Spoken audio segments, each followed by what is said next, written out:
Akhir-akhir ini saya merasa prihatin dengan adanya beberapa habaib yang tersandung kasus hukum yang oleh sebagian kita disebut dengan istilah kriminalisasi. Sikap sebagian saudara-saudara muslim kita yang lain ikut mencaci dan mengolok-olok para habaib yang dijadikan tersangka dalam kasus hukum.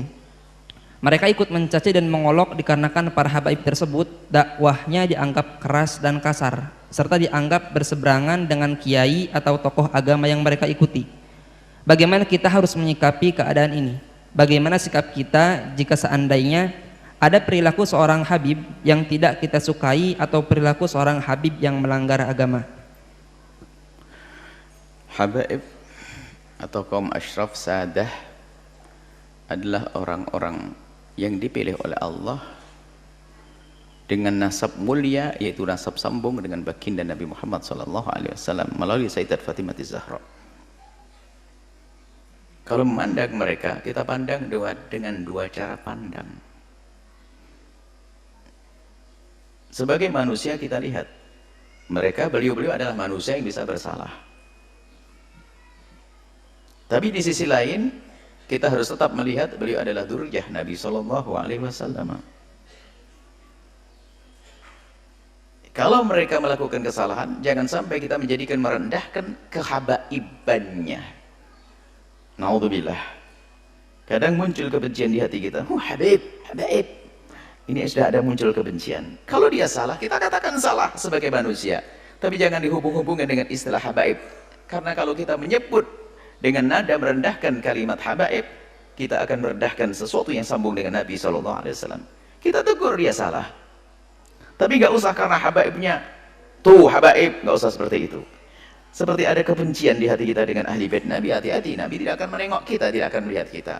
Kalau beliau-beliau bersalah, tentu kita wajib mengingatkan. Bahkan kewajiban kita mengingatkan beliau lebih daripada kita mengingatkan yang lainnya. Kenapa? Karena kita mengambil hidayah daripada kakek beliau. Kenapa di saat cucu baginda Nabi melakukan salah kok kita diam-diam saja? Tapi jangan sampai kita mencaci, mengolok, merendahkan karena dia habaib. Awas, hati-hati itu. Pandang dia salah-salah, kita ingatkan.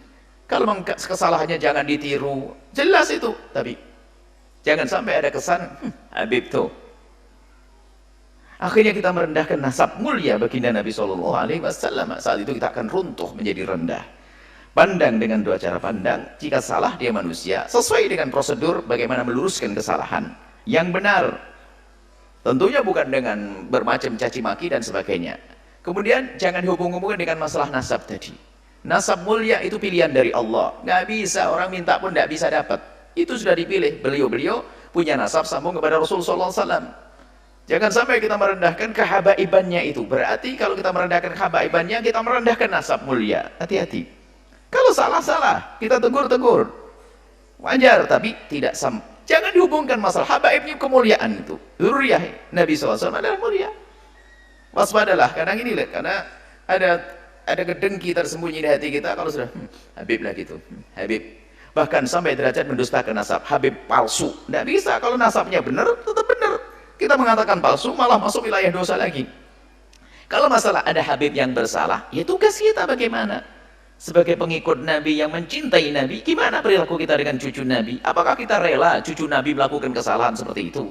Kalau kita rela, Nabi tidak akan rela kepada kita. Nabi akan marah, kamu mengambil hidayah dariku, tapi cucuku salah kau biarkan. Akan marah Rasulullah kepada kita. Tapi juga jangan dicaci, direndahkan gara-gara kehabaibannya. Hati-hati. Ini penting sekali masalah urusan dengan habaib dzurriyyah baginda Nabi Muhammad SAW. Wallahu a'lam.